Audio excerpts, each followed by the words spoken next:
আরে হলো। আরে আরে একটু দাঁড়াও, আসছি। ততক্ষণ থেকে বলছিল আমার কতক্ষণ লাগবে, আমি তো জাস্ট শাড়িটা পরবো আর বেরিয়ে যাবো। তুমি রেডি হয়ে যা, আমি রেডি হয়ে 1 ঘন্টা ধরে দাঁড়িয়ে আছি। আরে আজকে হবে। আরে অস্থির হচ্ছে কেন? আসছি তো বলছি। এদেরকে নিয়ে না কোথাও বেরোনো যাবে না।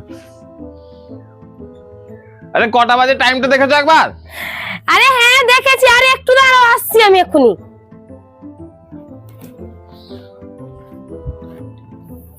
আরে হয়েছে। আর 2 মিনিট দাঁড়াও না, মাথাটা বেঁধে আসছি। আরে এমনি দেরি হয়ে গেছে, আর তুমি দাঁড়িয়ে আছো, আসো জলদি। কটা বাজে দেখেছো? আমি দেখেছি। কত রোদ বেরিয়েছে, ছাতাটা আনলে ভালো হতো। আমি তোমার তাড়াহুড়ার চক্করে না সানস্ক্রিনটাও মাখতে ভুলে গেছি। তোমাকে মনে হয় 2 দিন দিলে না বেরোনোর জন্য, সেটাও তোমার কাছে কম হয়ে যাবে।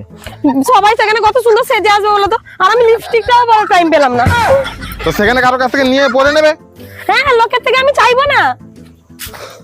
না হলে দোকান থেকে নিয়ে নেবে। দোকান থেকে নিতে এলে টাইম লাগবে না? এমনিতে দেরি হয়ে গেছে। তোদের এটা কে করলো? তুমি তো করলে। ঘরে কত কাজ থাকে জানো? নিজে তো 1 গ্লাস জল গড়িয়ে খাও না। তুমি একাই তো কাজ করো, আর কারো ঘরে বউ তো কাজ করে না। হ্যাঁ আমি তো একাই কাজ করি, আমি কি না বলেছি নাকি? দাঁড়াও, গিফট কই? হ্যাঁ গিফটটা না বাড়িতে থেকে গেছে। আরে চলো চলো জলদি চলো। তোমার দ্বারা না একটা কাজ ঠিক হবে না। বেশি মুখ না চালে তাড়াতাড়ি পাটা চালাও।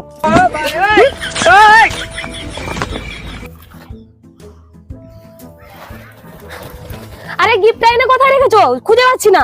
তোমাকে তো দিলাম হাতে, তুমি কোথায় নিয়ে রাখলে দেখো। আমাকে দিয়েছিলে?